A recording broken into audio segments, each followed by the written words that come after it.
With most other audio mixers being, let's be honest, kind of expensive, let's see exactly what Fifine can do with the SC3 here. We covered the microphones before, talking about how they're decent enough budget options. So now let's see if the SC3 is your perfect companion for that setup. So here it is. That's the unit itself. Obviously, as you can imagine, with being a more budget product, the build quality itself, I mean, isn't the best in the world. The materials themselves are definitely cheaper than on stuff like the Go XLR, and things like these sliders right here do wobble a bit, not to mention the fact that it is really, really small. But again, those are all just aesthetics. They don't really affect how this thing will actually work. And to really understand what this thing is capable of, we need to have a look at the I/O. There is our main USB Type-C port, which will lead into our PC.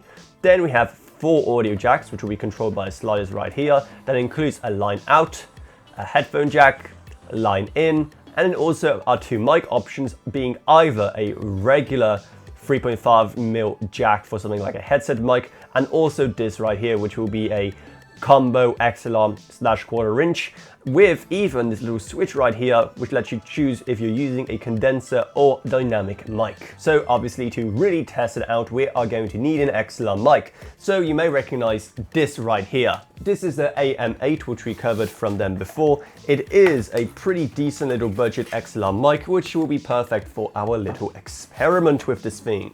Unfortunately, neither of these things actually come with an XLR cable, so you are going to have to supply your own, which in this office is absolutely no problem. And once we plug it in, you'll see that, yes, we do have RGB. This may be a cheap product, but they still found a budget for some LEDs. And from there, it is a pretty regular mixer, right? So you can even adjust these up and down. You can see exactly what the balance is between your mic options on the left and your out options on the right. There are some other more weird features on this, like for example a voice changer with just some very basic setups like male, female, robot, monster, baby, and elder for some reason. And then on the left hand side below the very helpful phantom power option, you also have this right here just labeled electric.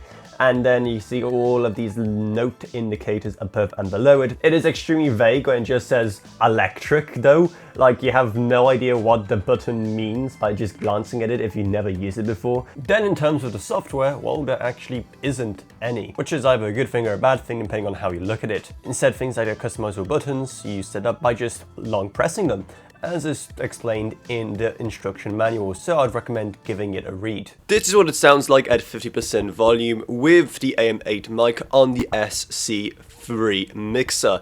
So it can do up to 16-bit 48K to your PC, which, I mean, isn't the most in the world. However, again, for things like streaming or basic recording, it's going to be more than good enough, and let's be honest, most people won't be able to tell the difference. This is what it sounds like at full volume on the SC3 mixer, so you know what it's capable of if you take that slider all the way up. This is also what that electric button does, if you're wondering. As you can hear, it applies basically what's kind of auto-tune. So right now I just have it set to A, and it's basically trying to pitch or move it towards that as the audio comes along. Meaning that for its suggested price of $50, there isn't too much I can really complain about. It does right what it says on the tin. If you just need an audio mixer kind of like this to set your levels on the fly, then yeah, it is a great option. Though there are of course ones, but if you're just doing like a one-man show and you don't need multiple XLR mics,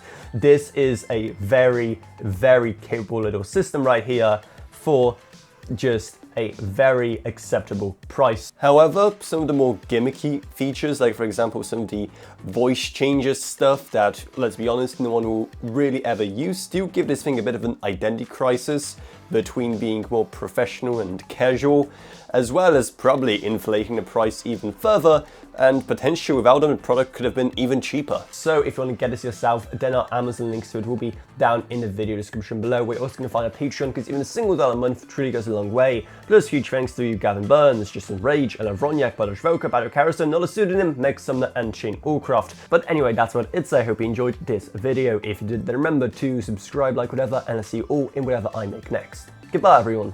Goodbye.